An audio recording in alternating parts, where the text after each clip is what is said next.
Há muitos e muitos séculos, na Idade Média, na cidade de Assis, na Itália, no ano de 1181, vinha ao mundo Francisco de Assis. Nascido em berço de ouro, os pais de Francisco faziam parte da burguesia da cidade de Assis e, graças a negócios bem-sucedidos na França, conquistaram riqueza e bem-estar. Francisco cresceu popular entre os seus amigos. Tinha uma imensa liberdade com o dinheiro, usava roupas da moda e gostava de se aventurar, a vida dos sonhos de qualquer jovem. Nessa época, ele era fascinado pelas histórias de cavalaria e desejava ganhar fama como um herói. Foi aí que, em 1202, alistou-se como soldado na guerra que Assis desenvolvia contra Perúdia, mas foi capturado e mantido como prisioneiro durante 1 ano. Depois de ser libertado, alguns anos depois ele começou a perder o interesse na fortuna que tinha e pelos seus antigos hábitos de vida, começou a mostrar preocupação pelos mais necessitados. Quando Francisco expressava publicamente os seus ímpetos de devoção, ele era ridicularizado. Certo dia, quando Francisco estava andando a cavalo, um homem portador de lepra, doença altamente contagiosa, cruzou o seu caminho. Fazia muito frio e o leproso tinha apenas trapos sobre o seu corpo. Então, Francisco de Assis desceu de seu cavalo e cobriu o homem com o seu próprio manto. Ele olhou bem nos olhos do homem leproso e viu a sua gratidão. Francisco de Assis caiu em lágrimas nesse momento. Beijou aquele rosto deformado pela moléstia. Ali, Francisco sentiu a magia da caridade, a felicidade genuína de ajudar alguém. Ele estava cada vez mais interessado em ajudar os pobres. Um belo dia, Francisco entrou na igreja de São Damião para orar. E ali, ele ouviu pela primeira vez a voz do Cristo, que dizia: Francisco, restaura minha igreja, que, como vês, está em ruínas. Francisco, então, pensou que deveria literalmente reconstruir aquela capela. Ele doou um pouco de dinheiro que pertencia ao seu pai ao padre, a fim de que ele restaurasse aquela igreja. O pai de Francisco se enfureceu várias vezes com ele por causa disso, chegando a prendê-lo no porão de casa, até que sua mãe, por compaixão, o livrou das correntes e Francisco foi buscar refúgio junto do bispo. O pai o seguiu e o acusou de furto de sua fortuna. Ali, no ano de 1206, para surpresa de todos e diante do bispo, Francisco se despiu de todas as roupas e colocou-as aos pés de seu pai, e renunciou sua herança e fortuna de família para sempre. Em seguida, pediu a bênção do bispo e partiu, sem roupas, sem dinheiro, sem nada, para iniciar uma vida de pobreza junto do povo. O bispo viu nesse gesto um sinal divino e se tornou seu protetor pelo resto da vida.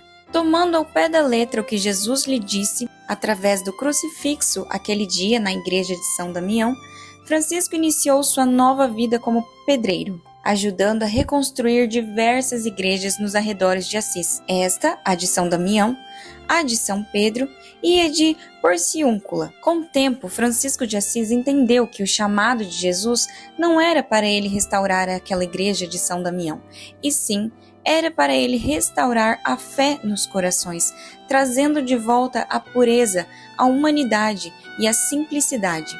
Ele entendeu que a verdadeira transformação não era feita com pregos e martelos, mas com amor, compaixão e fé.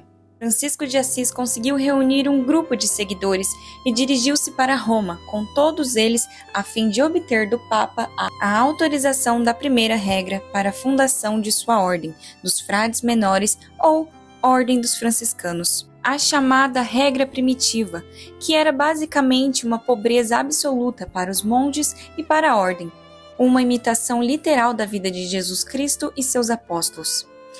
Mas ele só obteve a aprovação do Papa em 1209. Depois de um tempo, voltaram a Assis e instalaram-se em uma cabana no campo, onde se dedicaram aos cuidados dos leprosos, ao trabalho manual e à pregação, vivendo de esmolas. Em 1212, a ordem foi enriquecida com a primeira mulher, Clara, a futura Santa Clara, e depois conhecida como Clara de Assis. Ela tinha apenas 18 anos nessa época. A jovem também era de família rica e acabou largando tudo para seguir os passos de Jesus Cristo junto de Francisco de Assis. A jovem seguiu o exemplo de Francisco de Assis e viveu dentro da clausura e na contemplação o ideal de pobreza evangélica. Clara de Assis foi a fundadora do ramo feminino dos franciscanos, as Clarissas. Esse ramo teria o nome de Ordem das Clarissas ou Segunda Ordem Franciscana.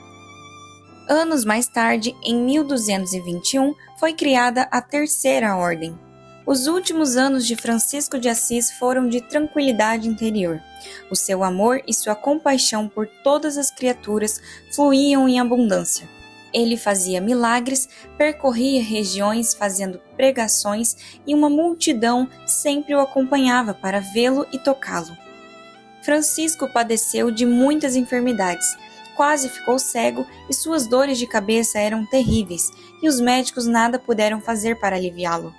E ele até obteve as chagas da crucificação do Cristo nas próprias mãos. Ele passou um tempo pelos cuidados de Clara e ali, em 1225, dizem que foi onde ele compôs o seu Cântico das Criaturas. Em 3 de outubro de 1226, aos 44 anos, na igreja de Porciúncula, Francisco de Assis faleceu logo após ler umas passagens do Evangelho, rodeado de seus companheiros e nobres amigos. Fontes antigas dizem que vários pássaros pousaram no telhado da igreja e começaram a cantar. 2 anos depois, em 1228, o Papa Gregório IX foi pessoalmente para Assis para canonizá-lo. Em 1230, foi inaugurada uma nova basílica em Assis, que recebeu seu nome e hoje guarda suas relíquias e abriga o seu túmulo definitivo. Hoje, ele é conhecido como São Francisco de Assis, o protetor dos animais e do meio ambiente. Ele virou um símbolo de humildade, fraternidade, amor, compaixão e desapego às coisas materiais. E é considerado, depois de Jesus Cristo, a alma mais bondosa que já passou pela terra. E essa foi a história de São Francisco de Assis, padroeiro da nossa casa espírita aqui em Cascavel, no Paraná.